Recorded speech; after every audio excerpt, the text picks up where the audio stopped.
This is the story of an unbelievably sweet little creature, something like a tiny octopus who came from very, very far away from a place called the Happy Planet. His mission was simple: to travel the universe, spreading joy wherever he went. He said goodbye to his home and arrived on our world, Earth, which he calls the blue-green planet. But things didn't start off so well. The moment he landed, people tried to capture him. On top of that, he was absolutely starving. Then, a little girl appears on the scene, a child who finds him and helps him. She feeds him and rescues him. Her name is Shizuka. At first, Shizuka can't believe he's an alien. She asks him what his name is. He answers something strange: Nuenokf. Since that didn't ring any bells, she tells him she'll call him Takopi, because he looked a bit like a taco, octopus in Japanese. Takopi is delighted to be called whatever she likes. Takopi begins to observe Shizuka. To him, she's a human of the fourth grader species. He thinks she's very smart and kind. When he looks at her, he feels something like he wants to thank her for helping him, so he offers her one of his happy gadgets. They're called the flapping fins, wings that let you fly. He straps them on to show her how they work. He offers the fins to Shizuka, but she simply says. Shizuka tells him she has to go buy a writing board and that they have to leave. She gives Takopi some of the leftover bread. Takopi asks why she won't try the fins. They're so much fun. And Shizuka replies, sadly, I know, even if I could fly, it wouldn't change anything. Shizuka leaves. Takopi is left thinking that she must be very busy. While Takopi is alone, we see a group of girls talking. One of them, the apparent leader, is named Marina. They're talking about Shizuka. They say they broke her writing board and that the fool will have to buy another one. They also mention that Shizuka will probably use her allowance money to replace it. Takopi watches them and thinks they look like they're having fun, playing together. Shizuka tells Takopi she's just pretending they're playing. Wanting to thank her again, Takopi pulls out another happy gadget, the happy camera. It looks like an ordinary camera, but when you take a picture, it instantly prints onto special happy paper. Shizuka still doesn't seem very interested. She thinks a phone would be more useful. Again, she says she has to go to the stationery store to buy another board. Takopi doesn't seem to pick up on her hints. Shizuka tells him it seems he's lost it again. The camera. And perhaps she meant the fins and the other gadgets he brought over the next few days. Days pass. Takopi tries to cheer Shizuka up with more happy gadgets, one for parties, another that gives wonderful advice. But Shizuka remains distant, occupied. One day, Shizuka has to go home to feed her dog, Chappie, and to Takopi's surprise, she invites him along. Takopi meets Chappie and thinks he's huge. At home, Shizuka tells Takopi not to eat Chappie. She explains that her mother is working as a caregiver and that she has no father. Takopi is astonished that a human mother can raise a child alone. Then Shizuka confesses something very deep about Chappie. Takopi senses a strange feeling in himself, maybe jealousy of Chappie. He asks again about her father and about the happy planet.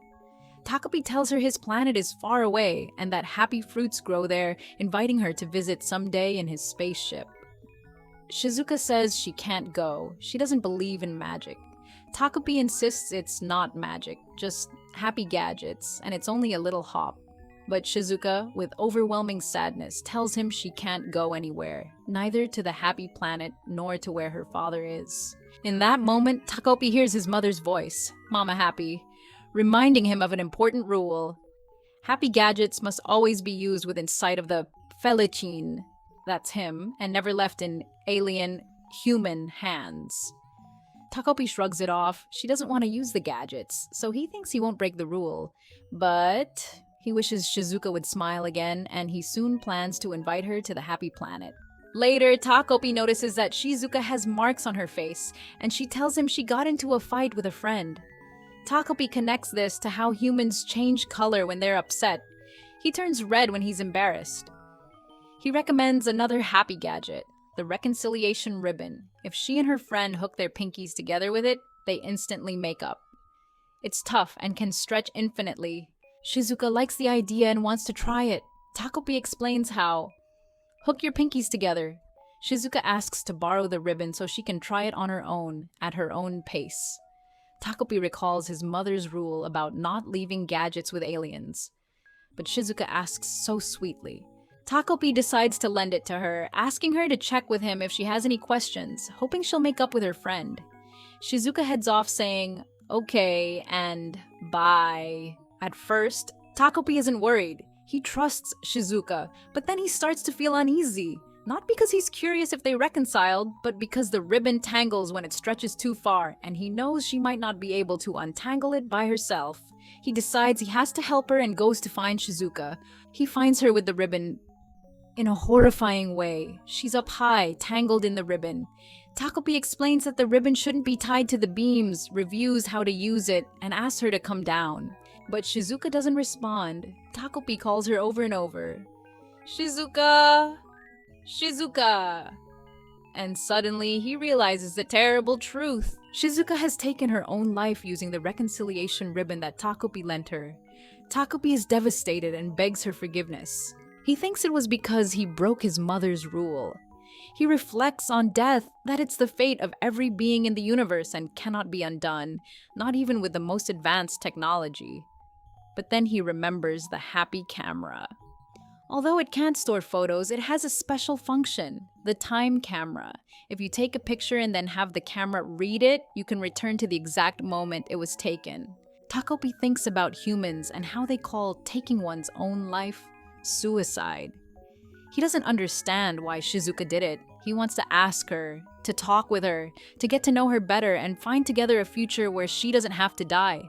He clings to the idea of making her smile tomorrow. Suddenly, Shizuka calls to him. She's alive! Takopi is confused, standing frozen with the camera in his hand. Shizuka is fine. She's just going to buy her writing board. Takopi stops her. He wants to know her better, and the first place to start is her school. He asks her to take him there tomorrow. Shizuka hesitates, warning him that if anyone discovers him, they'll lock him up in the animal shelter. Takopi doesn't give up and uses his floral pin so that everyone sees him as a happy flower. They arrive at the school, and Takopi is determined to discover there the cause of her death, what he'd seen in the future. In class, the teacher asks Shizuka for the answer to a problem, but Marina jumps in and says, "Shizuka forgot her homework." Shizuka says she can't find her notebook. The teacher asks another girl, then Azuma. Hearing that Shizuka forgot her homework, Takopi thinks that's why she was sad and died. To fix it, he uses the floral pin's magic to give Shizuka the correct answers, and the teacher confirms them. During recess, Marina and her friends keep teasing Shizuka, saying she can't pay for lunch. Again, Takopi believes Shizuka's sadness and her suicide must have been because she lost her lunch money. Takopi sees Marina waiting for Shizuka in the gym storeroom to talk. He thinks Marina hid her notebook and is waiting to make up, like they do on his planet by hiding special happy paper. He sees an opportunity for reconciliation and decides to intervene. He uses the metamorphosis palette, which lets him transform into someone else by adding a piece of himself. He turns into Shizuka to talk to Marina in her place and get them to make peace. Takopi, as Shizuka, tries to speak to Marina, saying he wanted to talk. Marina mocks the way Shizuka talks, calls her an otaku, says she's disgusting, and tries to shut her up. Takopi, still as Shizuka, attempts to apologize, but Marina won't stop, accusing her of getting full of herself lately because of the lunch money and the perfect test answers. As Marina hurls insults, Takopi begins to feel a strange physical and emotional sensation. His cheek warms and he feels like crying. He can't even move.